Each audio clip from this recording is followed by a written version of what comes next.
নমস্কার, India news বাংলায় আপনাদের স্বাগত জানাচ্ছি। আমি ঋতুশ্রী মজুমদার। দুধ খাওয়া স্বাস্থ্যের জন্য ভীষণ ভালো, তা আমরা সকলেই জানি। তবে দুধ খেলে শরীরে শক্তি পাওয়া যায়, এমনকি ক্যালসিয়ামের ঘাটতিও পূরণ হয়। তবে যদি শীতকালে আপনি আরও শক্তি পেতে চান, তাহলে দুধের সঙ্গে এই খাবারগুলি রোজ খেতে পারেন। দেখা যাক দুধের সঙ্গে কোন কোন খাবার খেলে শরীরে শক্তি পায় আর দুর্বলতা কাটে। যদি আপনি শীতকালে রাতে ঘুমানোর আগে এবং সকালে ঘুম থেকে ওঠার পর দুধ খেতে পারেন, তাহলে আপনার শরীরে দুর্বলতা কাটবে। তবে রাতে হলুদের সঙ্গে দুধ খেলে আপনার শরীরে শক্তি ঢুকবে। শীতে রাতে ঘুমানোর আগে দুধের সঙ্গে এই জিনিসগুলি মিশিয়ে খেলে শরীরে শক্তি পাবেন। কী কী গুণ রয়েছে যদি আপনি নিত্যদিন দুধ খান?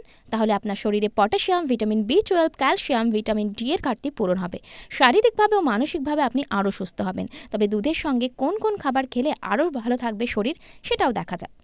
গোলমরিচ, দুধের সঙ্গে অল্প করে গোলমরিচ যদি আপনি খেতে পারেন, তাহলে আপনার সহজে ঠান্ডা লাগবে না। এমনকি শীতকালে সর্দি কাশি থেকেও মুক্ত পাবেন। কোনো ভাইরাস আপনাকে সহজে আক্রমণ করতে পারবে না। ড্রাই ফ্রুটস রাতে ঘুমানোর আগে মিশিয়ে দুধের সঙ্গে খেলে এটি আপনার হার্ট ভালো রাখবে, ভালো ঘুম হবে, মানসিক চাপ কমবে। আদা শরীর সুস্থ রাখতে, রোগ প্রতিরোধের ক্ষমতা বাড়াতে দুধের সঙ্গে আদা মিশিয়ে খেতে পারেন। আদা খেলে আপনার শরীরে পেট ফোলার সমস্যা থাকবে না, রাতে ভালো ঘুম হবে, কমবে মানসিক চাপ ও শরীরে অনেকটাই শক্তি পাবেন।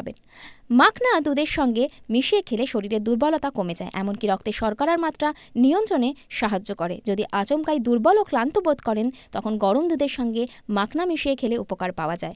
দুধ ও মাখনার প্রচুর প্রোটিন এবং আয়রন থাকে। দুটি একসঙ্গে খেলে শরীরের দুর্বলতা দূর হবে। তাই আপনি আজ থেকেই এটা খাওয়া শুরু করে দিন।